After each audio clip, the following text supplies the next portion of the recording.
Parfois, je suis un peu décontenancée. Et parfois, je suis perdue. C'est pas souvent que je suis perdue, mais là, j'avais envie de vous présenter Tikva, mon poulain de 7 ans, mon poulain, mon grand garçon de 7 ans. Tikva qui est né donc à la maison, que j'ai suivi depuis sa naissance. Et il me présente un problème que j'arrive pas du tout à... J'arrive à comprendre, mais je n'arrive pas à l'accompagner là-dedans. C'est-à-dire, j'ai un cheval qui, dès que je le mets sur cercle, a qu'une seule idée en tête, c'est de s'échapper. Alors bien sûr, j'ai essayé tout ce que je savais, toutes les techniques. J'ai essayé des techniques de relaxation avec la méthode de Jim Masterson. J'ai essayé de travailler avec aucune pression, de mettre aucun visuel en place. Vraiment de laisser sans pouvoir accrocher à une énergie qui est en moi. Et de pouvoir le rassurer, de parler avec un ton grave. Et en fait, j'ai toujours la même chose. Donc là, j'en suis à la 4e séance avec Tikva et il n'y a aucune vraie amélioration. Alors bien sûr, on va dire que ça peut être un petit peu mieux sur certaines formes, mais ça n'avance pas. Le problème n'est pas réglé. Et à ce jour, devant ce cheval, je ne sais pas quoi faire. Parce qu'il veut me passer un message, j'entends, je suis devant. Quoi, j'entends? Non, j'entends pas, justement.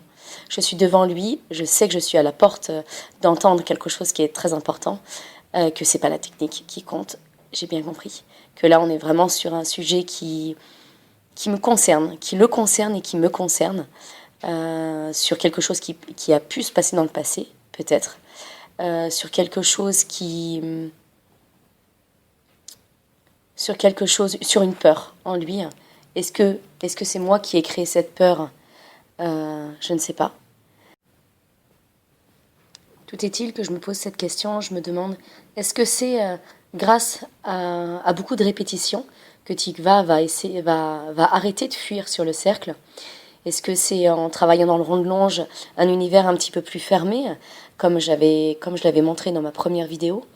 Est-ce que c'est le fait de répéter et de relâcher au maximum, même si on a des fuites?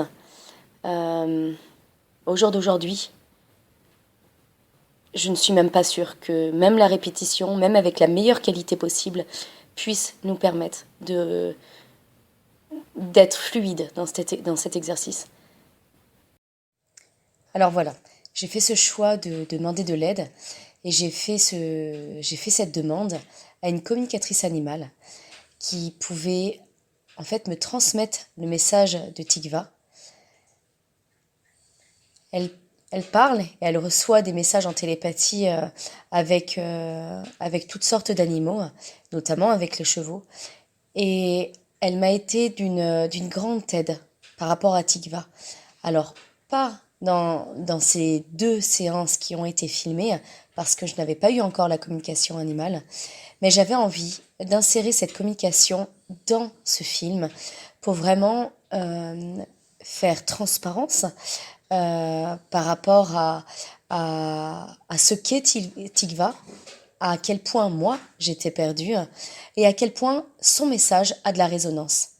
Et après, je ferai un autre film avec Tikva pour voir les résultats de Tikva grâce à cette communication avec Nada, la communicatrice animale. Tikva, 7 ans.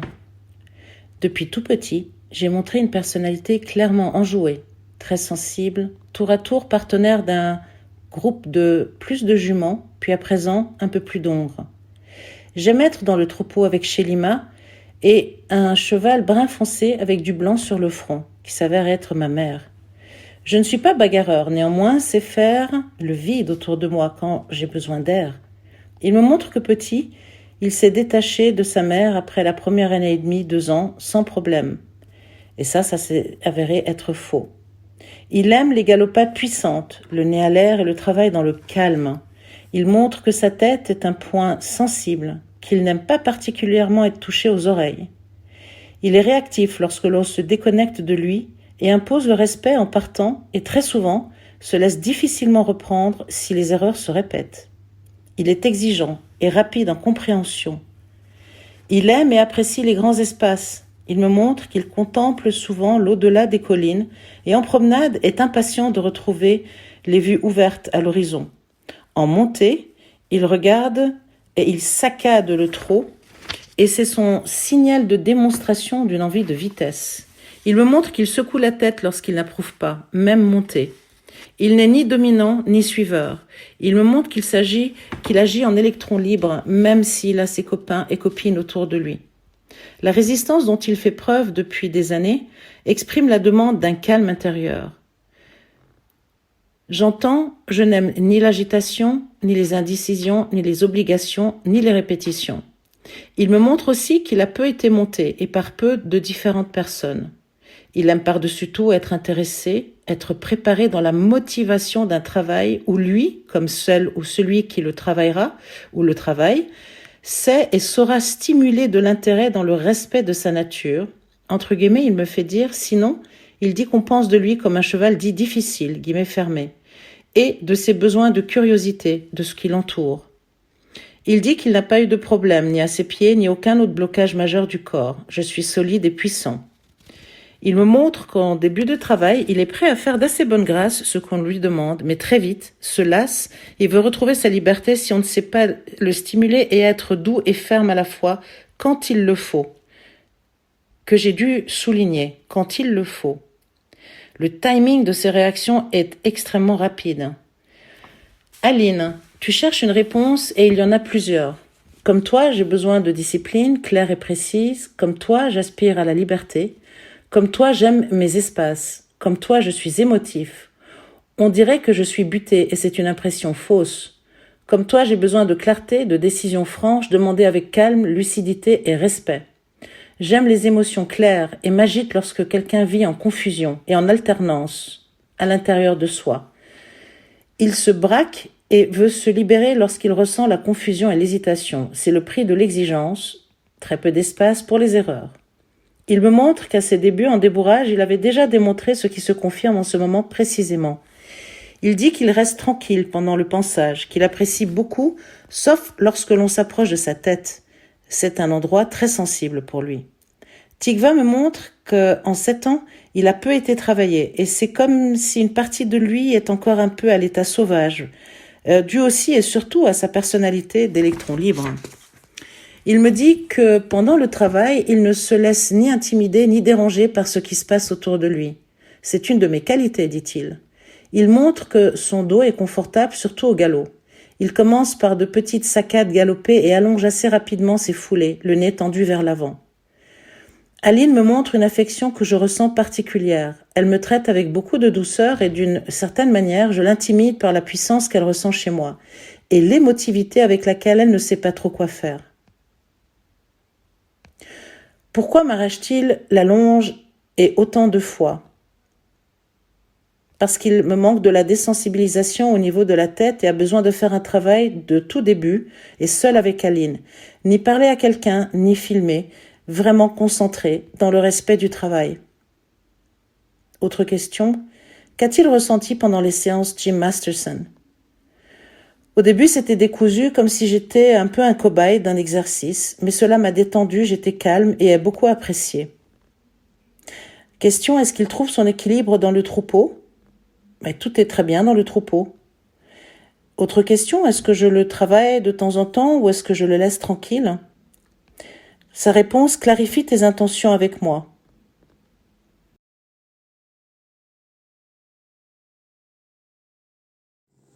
Alors maintenant, je vais vous commenter le travail, la différence du travail entre cette première séance que l'on a vue et la deuxième séance où j'ai inclus la méthode de Jim Masterson.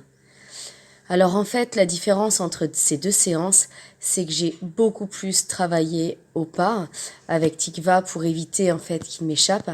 J'ai essayé de travailler la décontraction, purement la décontraction. Et dans cette première séance où on avait vu Tikva qui pouvait trotter, galoper dans les séances, mais d'un seul coup, partir dans des éclats sans aucune interprétation de signes avant. En effet, la répétition devait profondément l'ennuyer. En effet, il y a un message qu'il devait me transmettre. C'est pour ça que je me dis qu'il n'y a pas forcément de résultats énormes entre la première et deuxième séance. C'est juste que la deuxième séance, là où on voit Tikva dans le petit carré, on voit Tikva très calme, mais il est calme parce que je ne le laissais à peine trotter, je le laissais à peine galoper. Donc en fait, forcément, je n'ai pas, entre guillemets, je ne lui ai pas donné matière à partir. Et à la fin de cette deuxième séance, Tikva m'a échappé. Et là, comme il le dit dans sa communication animale, en fait, c'est que je pense que là, il en avait vraiment juste marre. C'était trop de répétitions, même si les séances duraient une demi-heure, pas plus. Donc voilà, à chaque fois, je coupais la séance avec la méthode de Jim Masterson. Après ce film avec Tikva, je ferai un autre film et je présenterai la méthode de Jim Masterson, où je laisserai les différents étirements en entier, en présentant au mieux ce travail que j'ai effectué sur Tikva, parce qu'il y a une réelle amélioration dans le travail grâce à la détente. Mais on n'oublie pas que je n'ai pas solutionné proprement dit le blocage que j'ai avec Tikva, parce que ce blocage va se résoudre, j'espère va se résoudre avec la prise en compte de cette communication animale avec grâce à Nada, qui a pu me permettre de mettre l'accent, le doigt sur la relation que j'ai avec moi-même et cette exigence que Tikva attend de moi. Et en même temps, ce travail qu'il faut que je refasse avec la tête de Tikva, vraiment cette mise en pression que je dois revoir avec lui, et toutes ces petites astuces que grâce à sa communication animale, j'ai pu comprendre. Alors en effet, j'espère de tout cœur que je vais pouvoir avoir de belles améliorations, et je vous ferai part, bien sûr, avec un film spécialement dédié sur Tikva en longe, aux 3 allures, sans aucun problème, sans aucun échappatoire. Peut-être Tikva sur des barres d'obstacles en longée. Je l'espère de tout cœur. En attendant, eh bien écoutez, ça me tenait à cœur de partager un petit peu là où j'en étais, et aussi parfois quand je n'ai pas de solution et le chemin qui reste à faire pour ça. Merci beaucoup, et je vous dis à bientôt avec de bonnes nouvelles pour Tikva.